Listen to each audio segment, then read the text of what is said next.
Selamat datang dan selamat berjumpa kembali bersama saya Sartipuka dalam podcast Kuesa Pemilu KPU Kabupaten Flores Timur dengan tema Corong KPU Flotin. Hari ini kita akan bertemu dan mendengarkan beberapa hal dari anggota KPU Kabupaten Flores Timur, Divisi Sosialisasi Pendidikan Pemilih, Partisipasi Masyarakat dan Sumber Daya Manusia, Bapak Herman Jopilator. Salam dan selamat berjumpa Pak Yopi. Salam, selamat berjumpa. Apa kabar hari ini Pak? Ya, kabar sehat-sehat, walaupun udara semakin panas, tapi hati harus selalu dingin dan fisik harus selalu sehat. Oke, baik. Jadi semoga selalu dilindungi Tuhan, biar sehat selalu dan kita tetap bisa beraktivitas seperti biasanya. Amin. Baik teman pemilih, kita akan berkenalan lebih jauh dengan Bapak Yopi lewat materi yang akan diberikan. Hari ini kita akan mengetahui apa sih sebenarnya pekerjaan dari Divisi Sosialisasi Pendidikan Pemilih, Partisipasi Masyarakat dan Sumber Daya Manusia. Saya berikan kesempatan kepada Pak Yopi, silakan Pak. Oke, baik, terima kasih. Selamat siang semua teman-teman pemilih di mana saja berada. Sebelum kita memulai materi terkait tugas dari Divisi Sosialisasi Pendidikan Pemilih, Partisipasi Masyarakat dan Sumber Daya Manusia, izinkan saya memperkenalkan terlebih dahulu nama Herman Jopilator, anggota KPU Kabupaten Flores Timur yang membidangi Divisi Sosdiklik, Parmas dan SDM.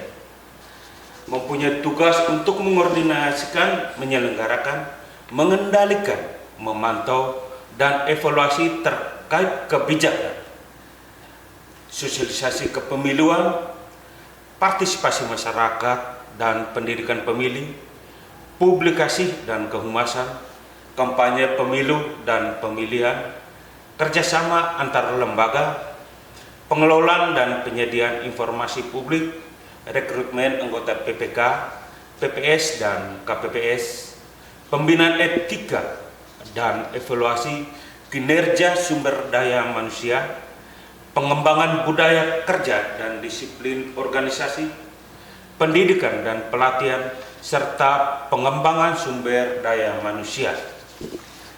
Penelitian dan pengembangan kepemiluan dan pengelolaan dan pembinaan sumber daya manusia. Yang pertama, sosialisasi kepemiluan. Sosialisasi kepemiluan ini dibagi dalam 3 item.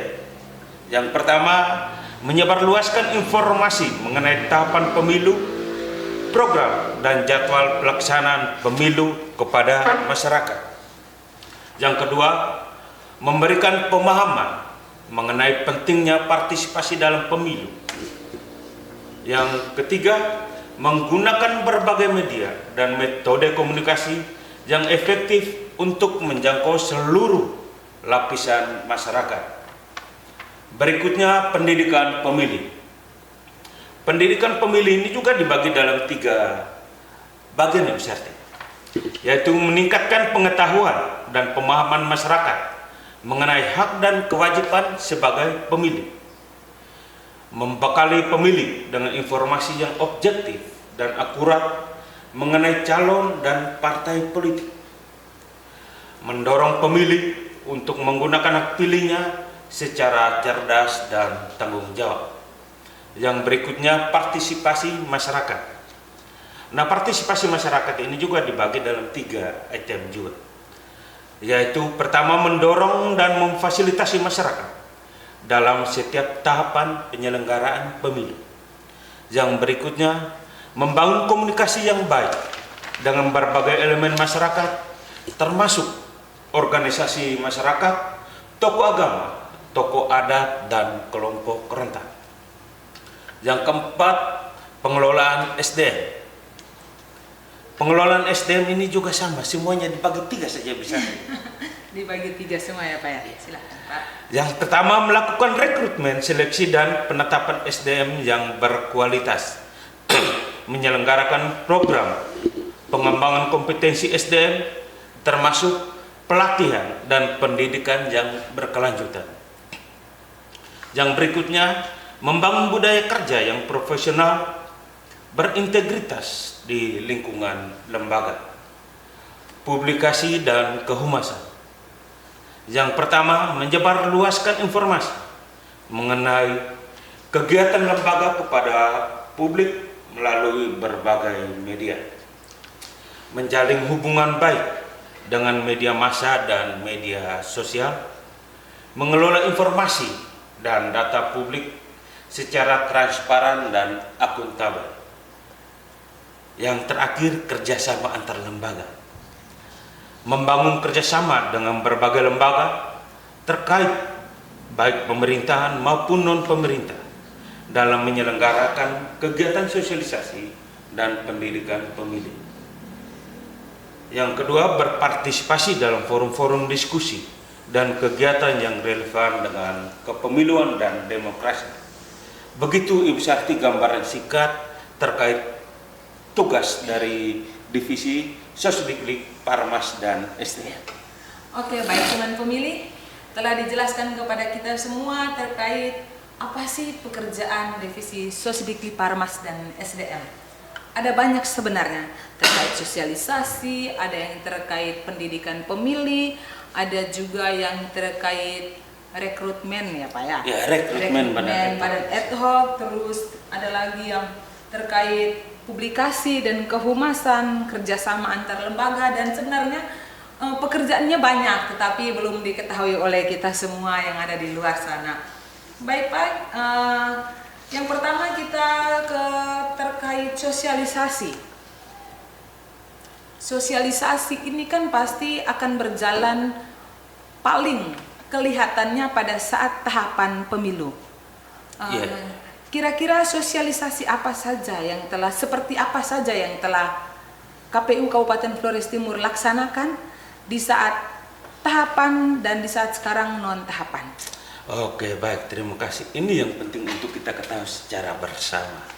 Nah, kegiatan sosialisasi kemarin di saat tahapan-tahapan pemilu yang sementara berlangsung, kita melakukan kegiatan sosialisasi.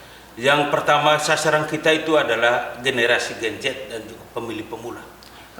Pemilih pemula ini kita turun lakukan sosialisasi di tingkat sekolah, di sekolah menengah atas, di SMA. Ada beberapa wilayah yang menjadi sasaran kita untuk turun ke sana.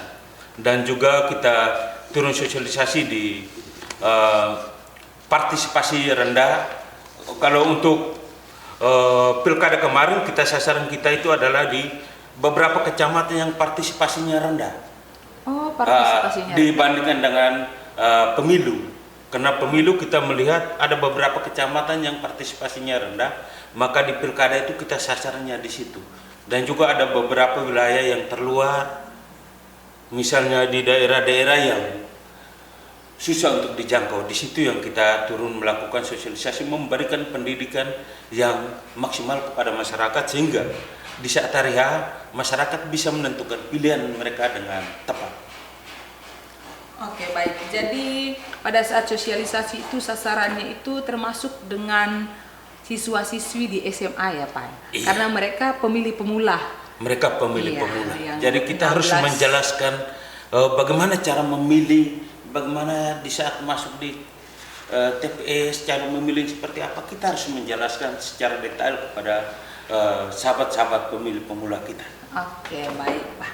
Jadi siap-siap ya, di non tahapan juga tetap dilaksanakan ya Pak? Di non tahapan ini kita tetap jalankan kegiatan sosialisasi. Itu sasaran kita pertama itu adalah pemilih pemula. Pemilih pemula. Nanti dalam proses ke depan kita akan lanjutkan lagi ke sasaran kepada pemilih-pemilih rentan. Nanti kita akan telusuri satu-satu dan kita akan memberikan informasi kepada masyarakat. Oke, baik Pak. Luar biasa kerjanya KPU. Oke, baik, kita ke yang berikut terkait pengelolaan SDM. Rekrutmen, seleksi dan penetapan SDM yang berkualitas. Di sini ada rekrutmen, tadi saya ada dengarkan Pak menyampaikan terkait rekrutmen PPK, PPS dan KPPS. Iya. Itu Pak bisa jelaskan dan sampaikan kepada teman pemilih terkait di tingkat mana saja PPK, PPS, dan KPPS ini? Rekrutmen pertama itu adalah PPK. PPK itu ada 5 orang yang kita melakukan seleksi nantinya. Kita akan membuka seluas-luasnya bagi warga masyarakat yang sudah memenuhi syarat untuk melakukan seleksi di PPK nantinya. PPK itu sendiri apa Pak kepanjangannya?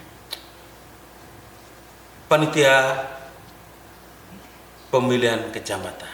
Oh, jadi Yang berada tugasnya di kecamatan. di kecamatan. Yang berikutnya PPS? PPS itu juga sama. Itu mereka tugasnya di desa. Itu PPS di desa. PPS-nya 3 orang. Desa dan Desa dan kelurahan. Kelurahan ya Pak ya. Iya. Ya. Terus yang satu lagi KPPS. Oh, nah KPPS itu pas tugasnya di TPS nantinya di desa kelurahan masing-masing. Mungkin di desa kelurahan mungkin ada beberapa TPS yang di situ. Di situ yang kita akan melakukan rekrutmen PPS di situ. KPPS ya Pak? KPPS. Oh, Nanti iya. tugas teman-teman PPS yang tadi akan melakukan perekrutan terhadap KPPS itu. Oke, baik Pak. Terima kasih. Jadi PPK itu ada di tingkat kecamatan. Kecamatan. PPS itu ada di tingkat desa kelurahan dan KPPS itu dia berposisi di TPS di desa kelurahan masing-masing. Iya, iya. Ya, baik. Selanjutnya terkait publikasi dan kehumasan. Untuk di KPU Kabupaten Flores Timur sendiri, cara menyebarkan informasi terkait kerja kegiatan KPU Kabupaten Flores Timur itu lewat mana saja Pak? Publikasinya lewat mana? Oke, baik. Kami di KPU Kabupaten Flores Timur ada website, IG, YouTube, dan TikTok. Ada TikTok juga. Ada TikTok juga. Luar biasa. Nanti teman-teman pemilih sekalian, kalau mau mengetahui aktivitas atau kegiatan KPU Kabupaten Flores Timur atau apapun itu, intinya yang berkolaborasi dengan KPU lah. Nanti saksikan saja di website kami PPID KPU Kabupaten Flores Timur. Segala macam kegiatan KPU kami akan publikasikan di situ. Dan juga ada beberapa di Instagram, di YouTube, dan juga di TikTok nantinya. Jadi teman-teman pemilih, untuk kegiatan informasi dan aktivitas KPU Kabupaten Flores Timur sendiri, dia akan terpublikasikan lewat website, Facebook, IG, dan TikTok. Ada juga YouTube loh teman-teman, KPU Kabupaten Flores Timur punya YouTube juga. Tidak kalah saing juga ya Pak dengan yang lainnya. Ya kita harus bagaimana menyesuaikan zaman lah. Iya baik. Kebetulan kita di sini juga ada beberapa ini yang punya ahli di dalam situ untuk mengelola semuanya itu. Kami selalu berkolaborasi biar divisi SDM dengan divisi-divisi lainnya selalu berkolaborasi untuk menyampaikan kegiat-giat di media sosialnya KPU Kabupaten Flores Timur. Iya, teman pemilih itu sangat penting sehingga teman-teman pemilih di luar sana bisa mengetahui semua kegiatan dan kerja KPU Kabupaten Flores Timur. Yang terakhir, terkait kerja antar lembaga, kerjasama antar lembaga. Di non-tahapan, di tahapan, KPU punya kegiatan-kegiatan sendiri. Pasti juga ada kerjasama dengan lembaga-lembaga lain, baik lembaga pemerintah dan juga non-pemerintah seperti yang tadi telah Bapak sampaikan. Bapak bisa menyampaikan kepada teman pemilih dan kita semuanya, lembaga mana saja yang memiliki kerjasama dengan KPU Kabupaten Flores Timur? Oke, baik. Hampir pada umumnya semua stakeholder yang ada di Kabupaten Flores Timur. Tapi di sini kita ada Forkompinda, kita selalu melakukan kerjasama baik di itu kejaksaan, pengadilan, kepolisian, TNI, itu kita selalu melakukan kerjasama DPR dan pemerintah yang ada di Kabupaten Flores Timur. Hanya yang kemarin di saat pilkada itu yang kita semuanya, semua elemen yang kita melakukan kerjasama, saling membangun komunikasi terkait bencana yang kita hadapi kemarin. Pasti semuanya pasti mengetahui itu bencana erupsi Gunung Merapi. Itu kita komunikasi intens dengan BPBD dan juga terkait ini mau melakukan sosialisasi, kita melakukan kerjasama dengan Kesbangpol. Di saat perekrutan teman-teman PPK, PPS, KPPS, kita melakukan kerjasama dengan dinas kesehatan yang ada di Kabupaten Flores Timur, dan di saat pemilihan menjaga keamanan dan ketertiban di situ kita melakukan kerjasama dengan Polri, dalam hal ini Kepolisian Resort Flores Timur dan juga TNI yaitu Dandim 1624 Flores Timur. Dan juga ada beberapa stakeholder yang penting Dinas Dukcapil, yaitu bagaimana untuk melakukan kolaborasi data penduduk yang ada di Kabupaten Flores Timur ini. Baik Pak, terima kasih banyak Pak. Ternyata KPU Kabupaten Flores Timur melakukan kerjasama dengan banyak lembaga, baik lembaga pemerintah dan juga non pemerintah, yang memang tanpa kita sadari itu berjalan pada saat tahapan dan non tahapan ya Pak ya. Iya betul. Tetap ya. Jadi non tahapan juga tetap ada kerjasama ya Pak ya. Ya, non tahapan sekarang kan kita lagi menjalankan pemutakhiran data berkelanjutan sesuai KPU 1 tahun 2025. Kita menjalankan data berkelanjutan, kita membangun komunikasi kerjasama dengan Dinas Dukcapil. Untuk bagaimana untuk kita melihat penduduk data pemilih sekarang ini, kita akan kolaborasikan dengan itu. Ada yang sudah pindah tapi belum mengurus surat pindah, ada yang sudah meninggal tapi belum mengurus akta kematian. Kita selalu membangun komunikasi dan kerjasama dengan Dukcapil.